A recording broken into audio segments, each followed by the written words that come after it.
It's 4:45 p.m. I've just landed in Kuala Lumpur International Airport and it's January 2021, so of course we're still in the COVID-19 coronavirus pandemic, as you can see. So there's going to be lots of procedures to enter Malaysia. I think I'm prepared for it, so wish me luck. So the first of these steps looks to be to complete check-in of this MySejahtera app, which I downloaded before my flight. Wasn't sure what to click and stuff, and there were a couple of people who helped me out. Once you filled in the information, you'll be given a QR code classifying you as a person under surveillance, or PUS. And in the MySejahtera app, a home surveillance order will show up.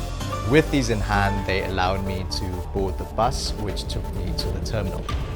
At the terminal, it's a high security area, so there are strictly no videos or photographs allowed.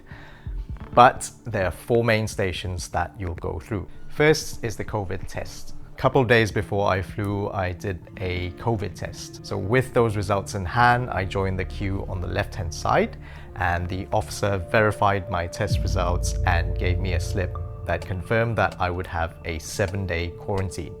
If you have not done a pre-departure COVID-19 test, or for whatever reason your test results are not accepted, then you'll have to do a COVID test at this point in the airport, and your quarantine will be 10 days long. At the second station, they check your letter of undertaking, or LOU. The third station is payments. This is something that I had already done on the MySejahtera portal. So all I had to do was show my receipt and they verified it, and off I went. Finally, the fourth station is immigration. Unlike normal times when there are these counters that you go up to and everything is done at the counter, I had to go off to the immigration office to the side, and they checked my travel pass as well as my permission to travel, did some more details, and then they stamped my passport.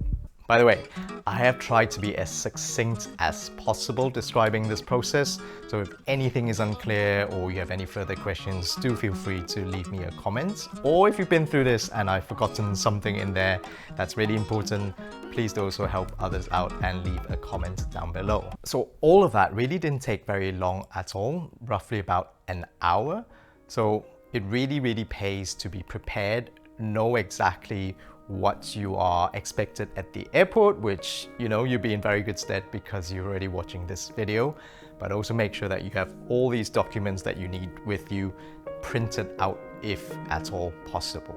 This really helps speed up the process, which is beneficial not just for yourselves, but also for everybody else, the frontliners and your fellow passengers. Let's all work together to make things nice and smooth so that nobody has to spend hours and hours at the airport. And this last and final part, which I'm not calling a station, there's a waiting area where you are split into 2 separate groups. If, like me, you've booked the premium package, then you'll have arranged individual transport to your hotel. So within like 5 minutes wait, barely any time at all, they called us to go and collect our baggage. I must say that didn't take any time at all, hour and 20 minutes. After clearing the usual customs, there is a surprise because they spray all of our bags with disinfectant.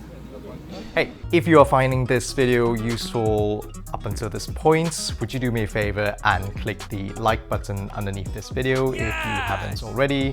And also do consider subscribing to my channel. I would really appreciate it.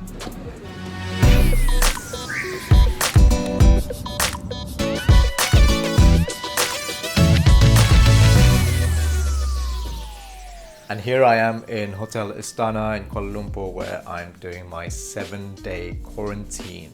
Check-in was fairly straightforward. All I had to do was sign a disclaimer, and they put this pink wristband on me to indicate that I am a person under surveillance, or PUS. So after that, room key in hand, I made my way by myself to my room 1901 here on the 19th floor.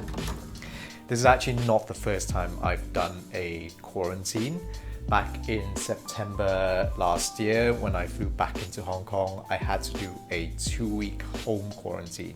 So this one's a little bit different because it's only 7 days, but it's in a hotel room rather than my own flat.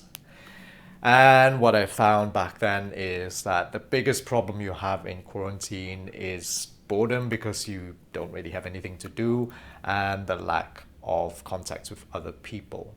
But I barely had any time to get bored or think about that because as soon as I landed in Kuala Lumpur International Airport, I got a text from the hospital saying that my dad's condition had deteriorated. He was quite critical and I needed to get there as soon as possible. So the first night after I arrived, I spent my time frantically trying to figure out how I could get out of quarantine to go and visit him. Thanks again to the Malaysia Quarantine Support Group on Facebook, I found the procedures that would allow me to do that. Essentially, what I had to do was email the State Department of Health and ask for permission from them to be allowed out of quarantine as a one-off temporary measure. Because I was so desperate, especially after my experience with my travel pass being rejected, I really wanted to make sure I had the best chance of getting my appeal approved. So I actually wrote an appeal email in Malay or Bahasa Malaysia, something I haven't done since secondary school. Don't think I did too badly, but I did get a local friend to check it over and edit it before I sent it off. So I sent it off that night, and thankfully the next day around early afternoon, I got a reply saying that my appeal to leave quarantine for a few hours was approved. Then I spent the rest of that day trying to get the officers here at the quarantine station, the hotel, to help me arrange to go to the hospital. Now, they had real difficulty sourcing an ambulance, which I later found out was because that in the entire Kuala Lumpur district, all 15 or so quarantine stations, there is only one ambulance available. Anyway, they couldn't arrange for the ambulance to take me that day, so I had to wait until the next morning. First, they made me put on the full PPE protective equipment.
I did manage to see my dad in hospital that day, and it was really quite emotional, and I'm really grateful for all the officials, for the frontliners, for the permission, but also the support that allowed me to go and see my dad. So from the bottom of my heart, terima kasih banyak-banyak. I think I'm gonna take a little break here and clear my head a little bit, have a little rest, and tomorrow I will talk to you again about what else to expect during this quarantine time.